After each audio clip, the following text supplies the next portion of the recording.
welcome to the 16th episode of my knitting podcast. Thank you so much for coming back if you're a returning viewer, and for everybody who's new, a very warm welcome.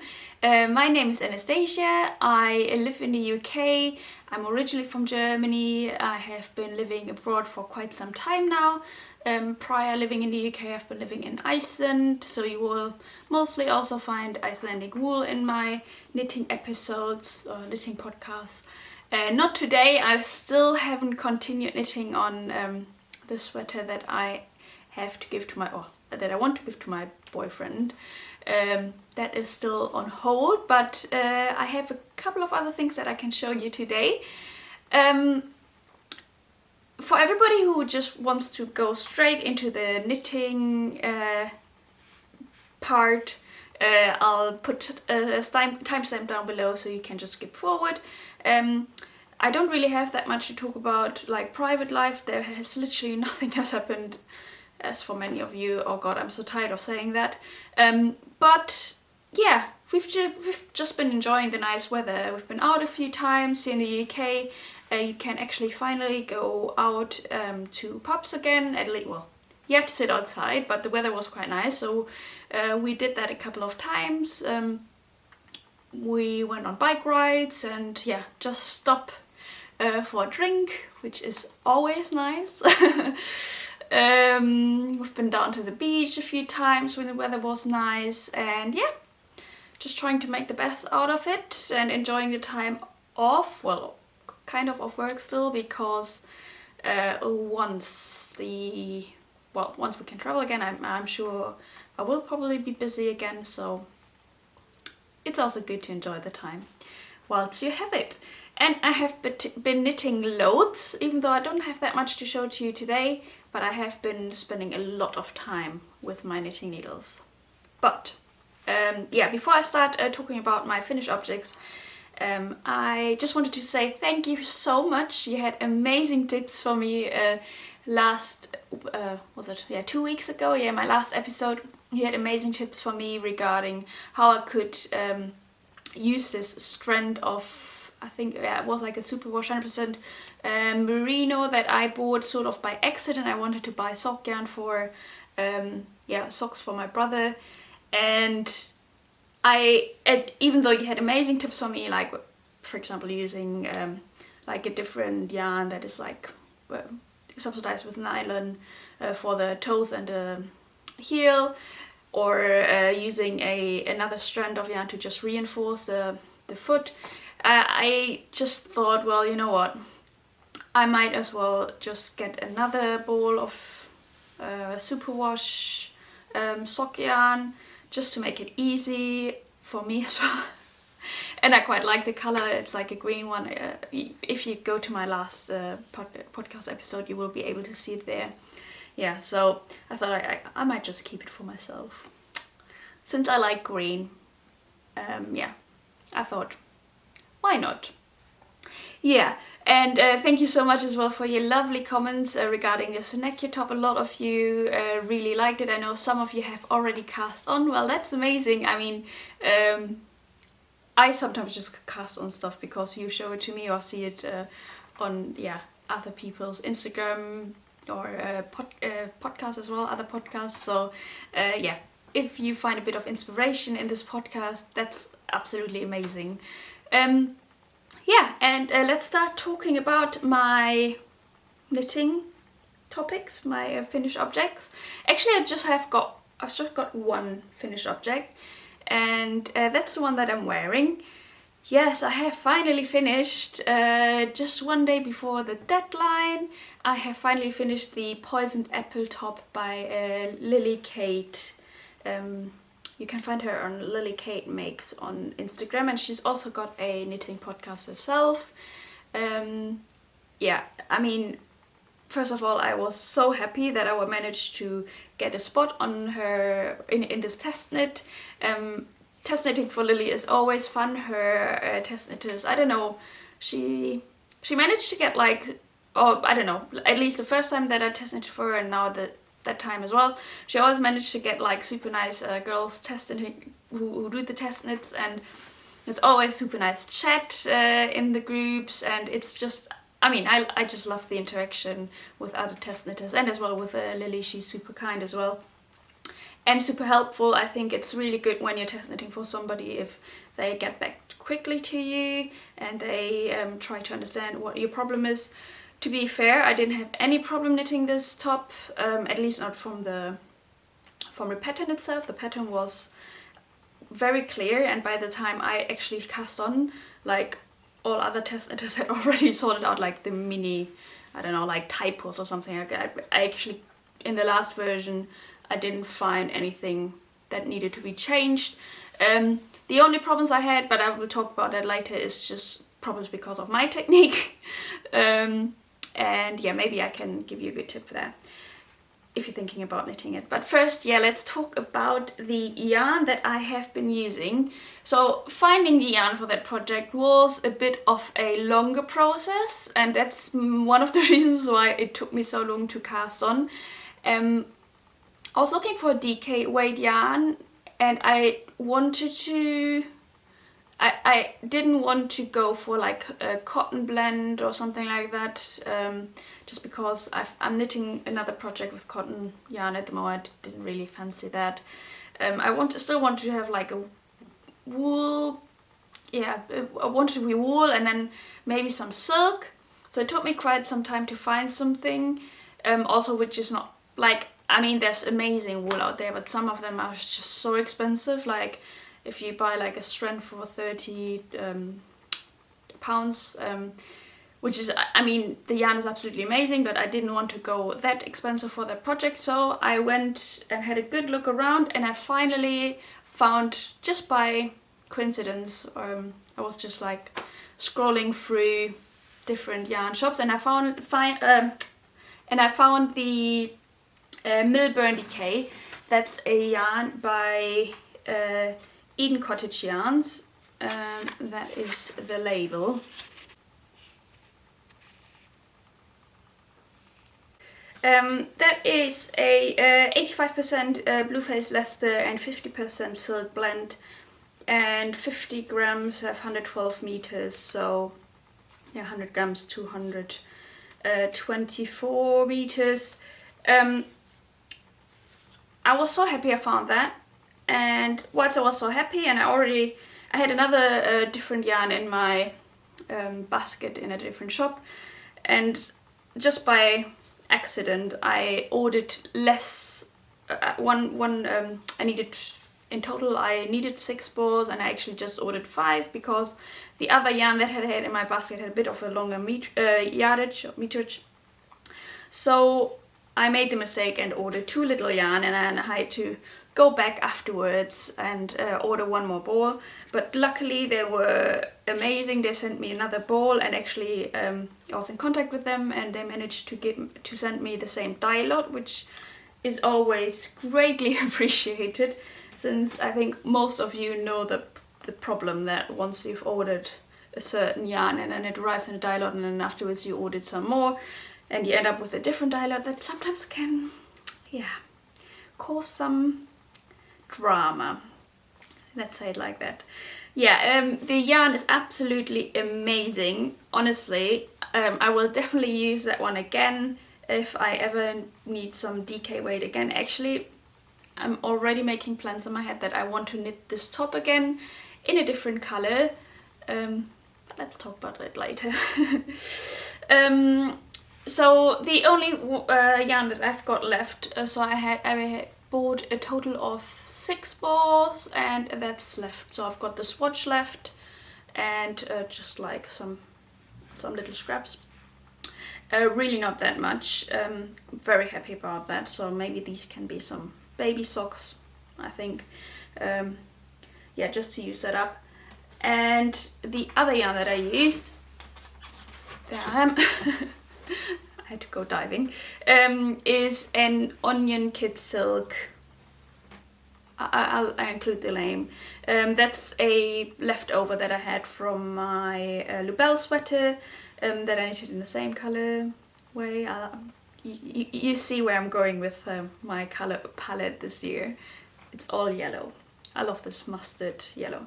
Yeah, this one I think worked really well. It just got a bit of contrast, but it's in the same color tone, so that it worked out really well. I'm always happy when I can use up some scraps. And yeah, before I forget, the colorway that I used for the Milburn DK is a Harvest Gold. I got gauge with the recommended needle size, so I think I used a 4mm for all the main body and the sleeves, and then 3.75mm for the ribbing. It grew so quick once I finally got into the groove. I mean, once you're basically below, once you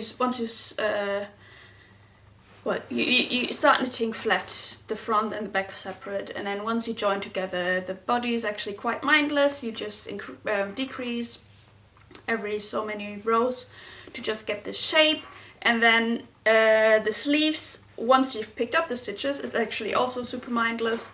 And I think I finished the sleeves in like an evening and a morning. They were super fast, honestly. This yarn has got the most amazing stitch definition. I was really worried, to a point. I was super worried whilst I was knitting it, that it would be looking horribly, because when I'm knitting flat, my stockinette stitches, they don't look that amazing, to be honest, even though they have gotten much better since I changed my way of purling, but they were still a bit wonky, and I was so happy that once I've blocked it, and I saw it actually today in the morning, I was so amazed by how it all evened out, and you can't really tell. Okay, there's 1 or 2 rows where you can still see that there's some like a bit of looser rows, and other ones are a bit tighter, but overall I think the stitch definition has been really great. It looks super neat, and yeah, I absolutely love this yarn, and I think it wasn't that expensive after all, so yeah, really good combination if you're looking for something in the UK. I can only recommend that yarn. Another thing, yeah, so as I mentioned before, I didn't have any problems with the pattern itself, but yeah, as I said, my tension was a bit off. So I was knitting flat still here. Basically what you do, you knit flat this shear panel, and then you change your yarn, and then basically I had a problem that when I was changing the yarn from going from a lace weight yarn to the DK weight yarn, it looked very, very uneven, and I continued knitting, but I really didn't like the look of it, and I didn't know what to do. So I asked the other testers what they did, and actually there was one tester, she had the amazing idea to use 2 strands for the last row of the lace shear panel, and then change over into the DK weight yarn, and that worked out so well. It just gives the lace weight yarn a bit more structure, and then therefore the stitches afterwards in the DK weight yarn, they don't turn that much, because the problem I had was that the stitches were, because the lace weight yarn doesn't have the strength to like sort of hold the stitches in place, the DK weight yarn was just like turning, so the stitches were just a bit all over the show. And I was so happy that this worked out well. Also, you knit, so you have the option, the pattern gives you the option to insert bust darts, and I mean, let's be honest, I thought I didn't need to have bust darts, but I thought, well, I'll give it a go, because, well, I like learning new techniques, and I thought, well, I saw another test knitter who made it like it, I think in my size or smaller size, and she used bust dart and it looked really well, so I thought, well, why not? I'm not going to be lazy, I'll do the bust darts. And I'm really happy actually. So basically you insert bust darts over here, they're like short rows, and therefore you get like a super even body at the bottom. So yeah, really happy with that result as well. the next thing, you have to pick up quite a few stitches. So, and that is, I'll be honest, it's not my favorite thing. I hate picking up stitches. That's why I like to knit Icelandic style sweaters where you knit bottom up and you never have to pick up stitches. That's my favorite favorite way of construction. But obviously a summer top, yeah, I don't know. You could knit one in that construction, but I really loved that pattern, and I thought, well, you know what? If you want to have a nice top, you will have to maybe be a bit more flexible. And I'm so happy I just did it. It's not that bad at the end, but obviously sometimes I don't know, let's say you have to, I just say a random number, you have to pick up, let's call it 80 stitches for a sleeve, completely random. And then you end up and you come closer to to finishing, and you realize, oh, I only have, I don't know, 70 stitches on my needles and I can't fit in another 10 there. I'm very perfectionist and I want them to be super even, so then I start again and again, and sometimes it takes me like 3 or 4 takes before I actually finally finish to pick up the required stitches. What I did though, I used stitch markers to sort of split up the sections, just so I knew how many stitches approximately I need to do every, I don't know, for like a quarter of the sleeve. That makes it much easier. And then I have to say, Lily, her patterns are just really well written. So for example, for the neckband, she gives you exactly how many stitches you have to pick up for certain sections, which makes it super easy, to be honest. It's just me being a bit weird. But yeah, as I said, Lily has a really good way of pattern writing. I really like it.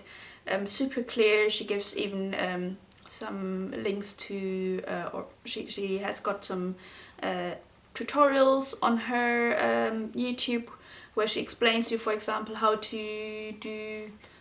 I think she's got one for German shoulder rolls. I'm not too sure, but she's got one for the button loop, and yeah, another one that I use for the pleats. So she's got a really good video for that as well. So even if you're thinking, I'm not too sure how to do it, really just do it. The pleats are so easy to make and they've got like such a nice effect. I really like that. Yeah, it's like just like a little detail, makes it special. And yeah, anything else about that? No, I think that's it. Yeah, as I said, yeah, the yarn was amazing. This like earthy muted mustard is just like right up my street. I absolutely love it. So yeah, I'm looking forward. I know quite a few of you have already sent me messages that you are about to, or you're just waiting for the pattern. So yeah, I'm curious how other people are going to like knit it up. I saw all the different versions from the test knitters, and there are so many beautiful ones, like in really different colors. Some are just like mixed colors, some are just like, I think one was in white, which looked amazing, just like a plain white one, but super nice as well. It looked super modern. And when you see these tops, you wouldn't like, I like a handmade look, but on the other hand, I also love that these tops are literally, you put them on and you wouldn't really know whether they are store-bought or not. Like, they look really well made. So just like the way the pattern is written. And yeah, I think that's, I love that you can knit your own wardrobe and use the pieces and style them in different ways to like maybe make them look a bit more like summery, or you can like, I think even that one you could like wear in the winter with like a blazer on top or so, and it still looks super cool. Yeah. This one is actually going to be a present, I believe. I'm like 99% sure. So I will have to knit one for myself again. And yeah, that's why I was saying I'm thinking of making another one in maybe a different color, or maybe in yellow as well. I don't know. It knit up so quick, so I'm actually not that bothered to knit another one. So I'm not like annoyed that I have to knit one. No, I'm gonna enjoy it, and it knit up so fast. So yeah, I really don't don't mind knitting another one of these. That's about the poisoned apple top. The next one is a work in progress, and I have to just go and grab it 1 second.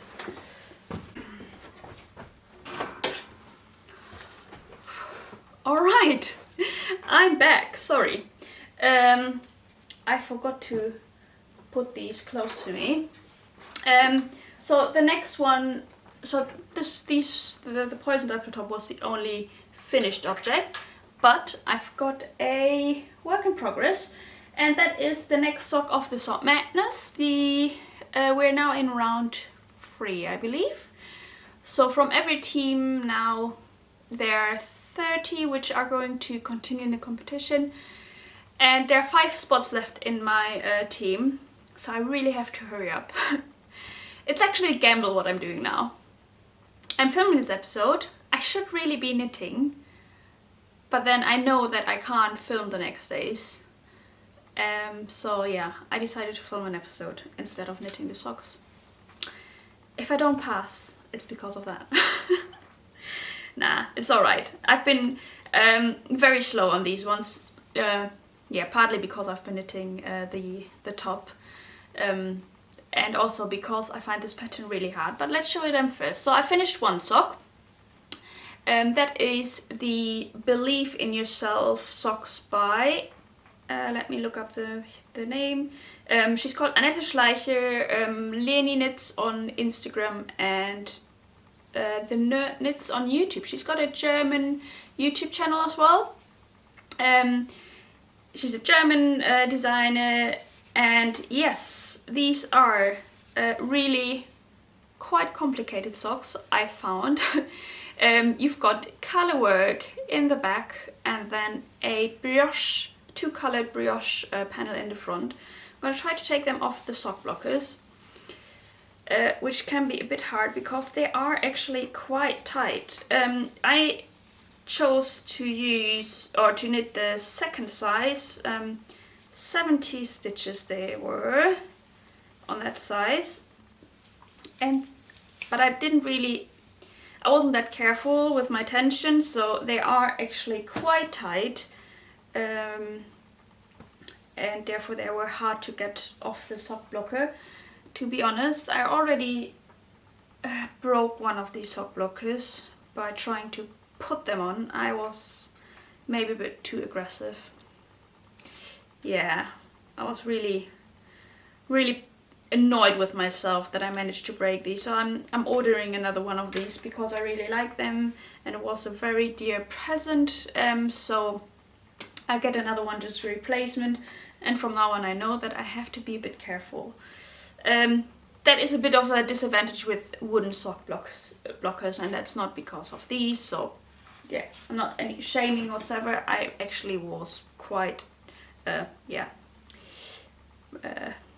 was maybe not paying attention whatsoever. Yeah, so these are freshly blocked, so now you can see the front panel. It's a very intricate pattern. The front panel is actually quite easy to remember.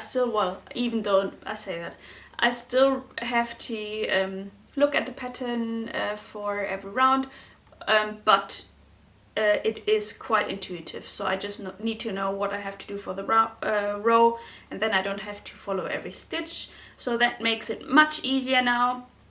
The back panel is only like sort of complicated until you turn the heel, and then later on it's literally just like a checkerboard, so that goes very quick as well. So once the heel is turned, that is going to be no problem to finish, but I'm not there yet on my second sock. So my second socks are just here, so I have just started to increase for the heel, and yeah, I'm slowly knitting away. I really hope I can manage, because these socks were quite hard. Yeah, the first one was quite hard, I'll be honest. I've never knit brioche before, besides of like a couple of stitches on the previous sock of the Sock Madness. Other than that, yeah, I've never knit brioche. And then this one is a special technique. So normally for a 2-colored brioche you would knit it as far as I understood, you would knit like 1 row for every color. So you had to pass 2 times, which is called 2-pass brioche, to actually knit a row. Whereas this technique that is used for this sock is a 1-pass brioche. So you're holding 2 strands on one hand, or you can use them however you knit your stranded as well. And then you just alternate the colors. It's a bit hard on the hands, and it took me a bit of time to really learn how to do it. Yeah, it's not an easy sock, I'll be honest. It's one of the more challenging ones that I've knit, especially because, like, for example, when you after you increase for the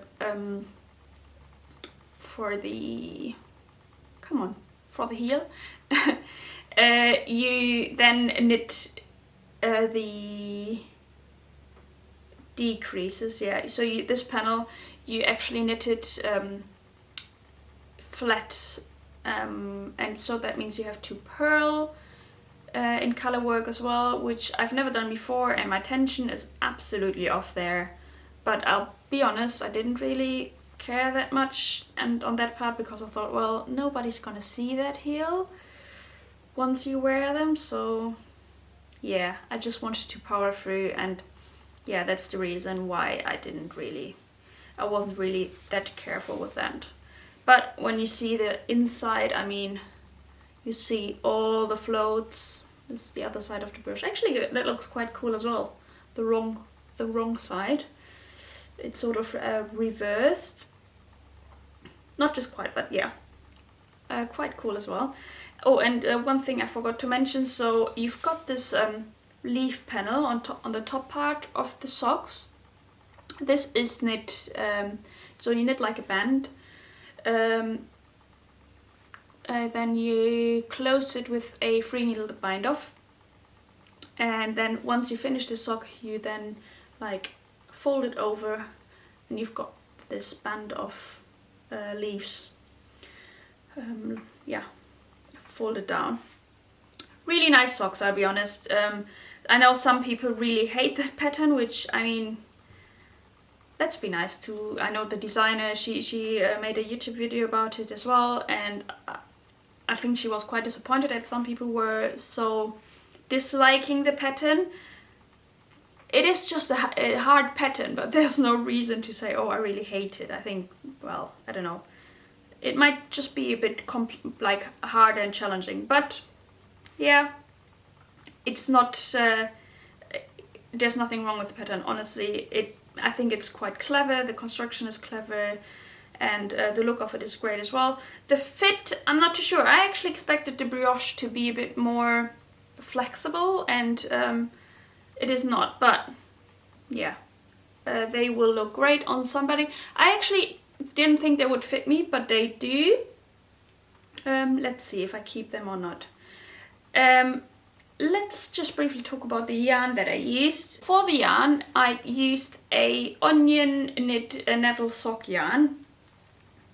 And this is, so I used the colorway 1008, it's like a rusty red, I think, Beleaf, and then 1016, so this is called Rustic Red, and then that was called Curry, yeah.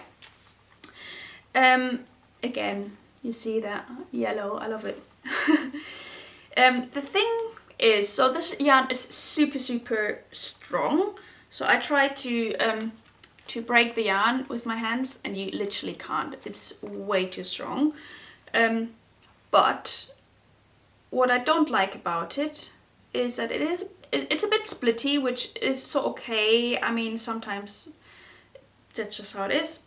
What I don't like about it is that the nettle fibers, they don't take up the yarn, which is okay for me, you know, like it's got a bit of like a heathered effect, so the color is not completely solid, but you get like these little white strands, which is fine, absolutely fine.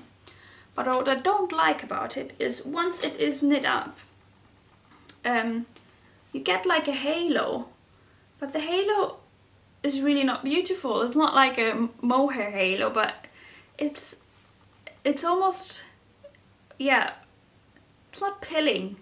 It's just like fibers sticking out of it, and when you put so much work in a sock like that, I find it a bit, yeah, it is actually something that I'm a bit annoyed with. So if I would have had if I would have the choice now to knit it again, I would definitely not use that yarn for these socks. I'm not saying that this will happen with all the socks that you knit, but it's probably as well that I've been knitting, I've been ripping back a few times, and so there's been quite a lot of stress on the yarn. On the second yarn, on the second socks, it's actually not as bad, but yeah, then also obviously I've washed that one as well already, so I wet blocked that one, and yeah, it looks a bit more grayish than this one that is fresh on my needles. Yeah, I'm not too happy with that. Because I was trying to find yarn that doesn't contain nylon, so I thought, oh well, Nettle, that sounds really good. But yeah, this color didn't sell it to me. But then I've got another one in black for a different project, and I don't have that problem there, so I don't know. Maybe you can let me know what you think about, if you've used it already. I'd be curious to know what you think about this yarn. Yeah, so I will have to work steadily on these, so to make it to next round. Yeah, as I said, there are 5 spots left in my team today. So yeah, hopefully I managed to finish these in time. Otherwise, that's it. I don't mind as well. Like, I would quite enjoy to continue knitting in the Sock Madness, but on the other hand, I am also happy to have no deadline anymore. So either way, it's good. These ones, again, I'm knitting on the what are they called? Nova Cubics. Yeah, Nova Cubics DPNs. I'm using double pointed needles, and I'm not only using 4 needles, but actually I'm using 5, because I decided to go for a smaller needle for the brioche panel. Because my brioche was very loose, I went down 0.5 millimeters, so I'm using 2.5 millimeters for the sock itself, and then just for the brioche I'm using 2 millimeters. But because the Nova Cubics, I've got a 2 millimeter needle in from the Nova Cubics as well, but because they look exactly the same and I didn't want to like really have to read every time I switched the needles, I went for a different needle that I had. These are SmartStix by KnitPro as well, just so they're easily, yeah, I can make sure that I easily see which needle I'm using for which panel. And the cubics are making it a bit easier because you get a bit of a better grip, but yeah. Certainly one of the hardest socks that I've knitted so far. And then my next work in progress, it's my last work in progress, is a sock. As I said in my last episode, I was knitting, or I wanted to knit a, oh sorry, oh my god, just bear with me. Okay. Everything keeps on falling down. I wanted to knit a pair of socks for my brother, and I went to a yarn shop the other day, and I got a, what is it called? A Zauberball Crazy by Schoppel, which is a German brand, I believe. And it's just like a color gradient in like different blue tones, blue and black. And I am just knitting, it's sort of like my sort of vanilla sock. It's a 3x1 rib sock. Basically I just do like, I did like a cuff, 1x1 rib, yeah, 1x1 rib, and now I'm doing 3x1 rib for the rest of the sock. And yeah, I'm just knitting these on a 9-inch circular. I'm not too sure. think I can't remember which brand they are, but yeah. That is working really well. These are sort of like my mindless socks that I literally pick up when we're finished with dinner. We're just sitting there and having a chat, or when after breakfast, when I just want to like knit a couple of rounds without thinking too much. These are the ones that I pick up, and yeah, they're super nice to knit. Really happy that I've managed to find that ball. It is a 75% virgin wool and 25% nylon. Superwash. Yeah, just easy for my brother, to be honest. I didn't want to make it too complicated. He's not gonna wash his socks by hand, let's be honest. For the contrasting cuff and heels and toes, I'm using an onion knit. Again, it's the same, it's a Nettle sock yarn in black, but actually on this ball you don't have this heathered effect, so yeah, for some reason the Nettle fibers picked up the black, and this is looking actually quite uniform, so much better. I don't know, it might just be some colorways that are a bit weird. And actually, yeah, as I said, I don't mind the heathered effect, I just don't like these fibers all sticking out like a grey sort of halo on top of your socks, the colorwork socks. That was a bit annoying. Yeah, did I say 80 stitches I'm using for my brother? I've got a very tight tension, to be honest, and I know that he's got, well, he's got quite big feet, so I hope that will be okay.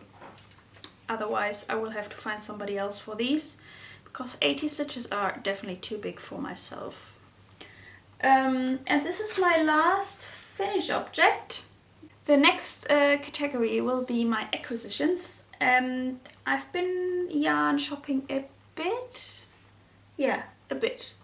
Not like horrendously much, but I have bought a couple of balls of yarn. So before the round of this Sort Madness started, I was panicking a bit and I decided to drive down to the yarn shop, because I knew that I needed 2 contrasting colors, and the ones that I had still in my stash, they all were not really working that well together. So yeah, I decided on a Saturday morning that it would be a good idea to drive down to Brighton, which wasn't really a good idea because the traffic was horrendous, but I drove down to Brighton and went to a yarn shop there. It is called Yarn and Knitting, YAK in Brighton.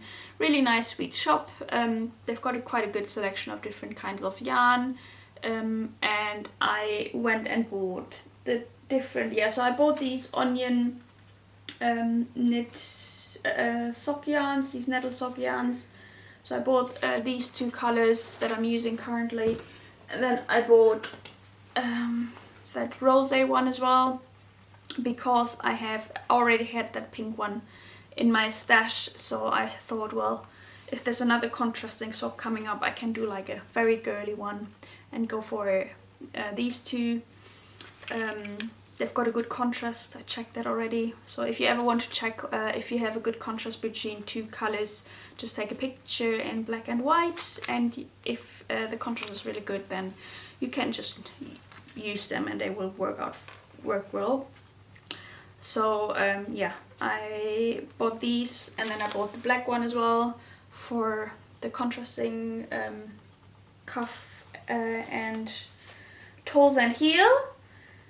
I got this Zauberball, which I really like. The color gradient is great. So they have got a little mini picture on their labels how the gradient will look like. And I understand now why people go for gradient colors. It's fun. It's literally like you're knitting and you think, oh, now it's going into a darker blue. And yeah, it's just nice to look at that. And then the other thing that I bought, that's the last acquisition, when I ordered the other skein for the remaining skein, or the one that I needed for this top, I went onto the web shop of Eden Cottage Yarns, and I saw that they had a super secret spring stash box. So if you're wanting to buy that and you don't want to see, I don't know if it's still available. I should have checked. But if you're waiting for it and you don't want to see it, just like skip forward. So I got this one and I'm really happy. I really like the colors that I got sent. So I got a 100-gram strand of 85% superwash merino and 50% nylon, so perfect for some socks with a good yard. So yeah, 400 meters, which is great, and a contrasting mini skein, 20-gram mini skein. And yeah, these are the ones, and I love the colors. So this has got like a minty, like a very pale bluish with like a lavender color. Actually, well, I see it in my viewfinder and it looks, you can see the color better than in real life, I think. Maybe with the lighting that I'm using. And then this one is just so cute. I think they will look amazing together. I'm so curious what the next round in Sock Madness will be, because these would be looking amazing together. And I've got some beads as well that would work really well with these, so let's see what the next round will be. I can see them in a sock together. Otherwise, yeah, I've also got sent a pattern with this box that I haven't downloaded yet. I actually have to have a look at it. Yeah, so I got quite a few goodies with these. There was tea bags in there and another drink, like a rhubarb drink that I haven't tried out yet. I just wanted to spoil myself. Sometimes yarn is the answer. Sometimes you just, yeah, get a nice little treat for yourself. And I've never done these surprise boxes before, so I thought, why not? And because I like the surprise box so much, I ordered another one. That's quite a big treat. Yesterday there was a shop update from Woolly Mammoth Fibres Co. And I got this summer surprise box up. I'll put the name here, I can't really remember what it's called, but yeah. This is going to be shipped later this year, so I think like in summertime. So I'm looking forward to that box as well. It's like mini skeins and a full, I think 100-gram ball as well, and a nice cup. So these have been my little treats, and I'm looking forward to the other one. But yeah, I like I know, like I said, I want to like get like not rid of my stash, but like knit from my stash, which I'm still doing, and I still got quite a few projects as well on my needles that are actually using stash yarn. But at the same time, I also fancied treating myself, and I'm not going shopping or doing anything other exciting things, so why not? Yeah, this is my knitting content, I believe. The last thing I want to mention is other YouTubers that I have been watching. I haven't been watching that many knitting podcasts, to be honest. But yeah, I'll mention two, and then I'll just continue doing that. I think, yeah, you guys like other recommendations, and other podcasters are doing that as well. And that's also how I found quite a few podcasters. So maybe you will appreciate it, I hope so.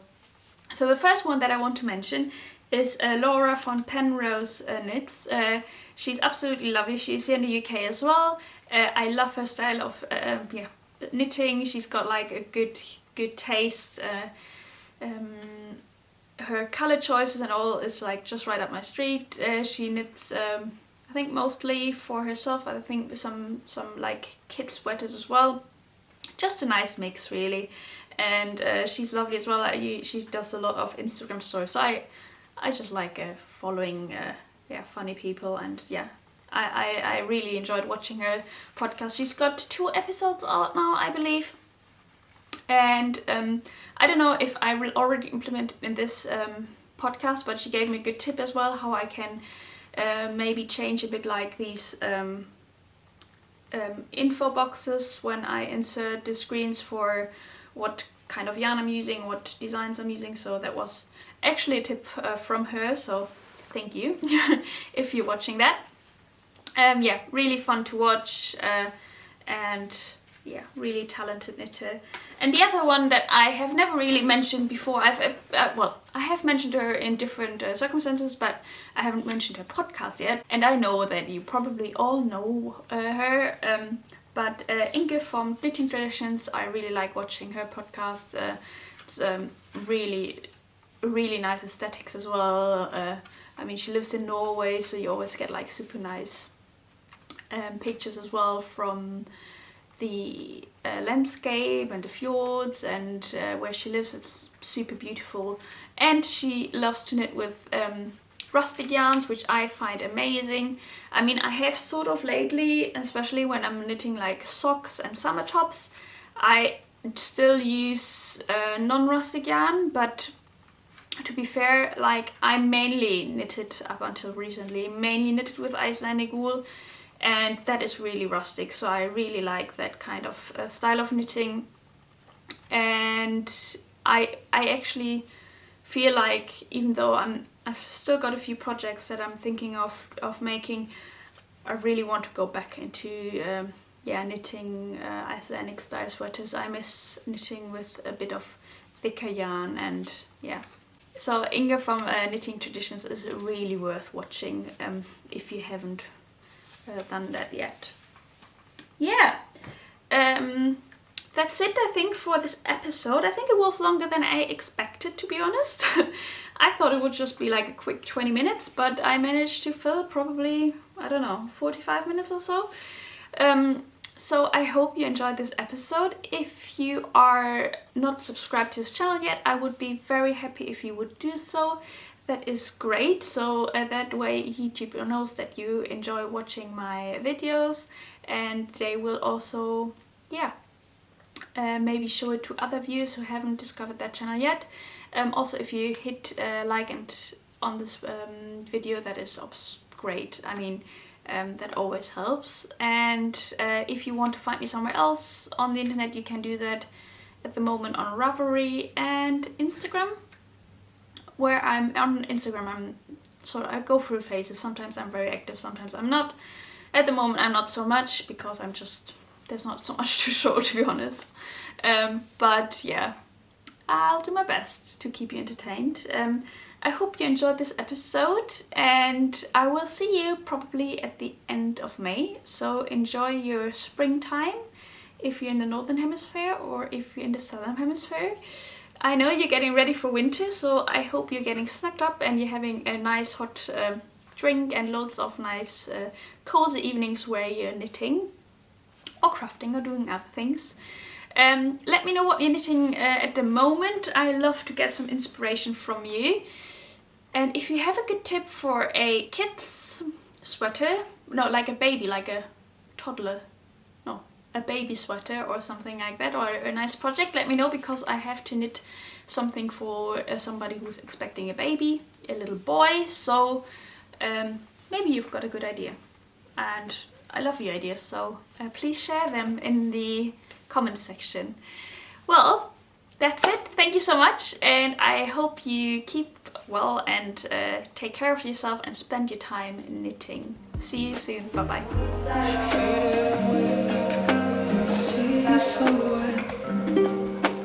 Darkness comes, he's gone. When the darkness comes, he's gone.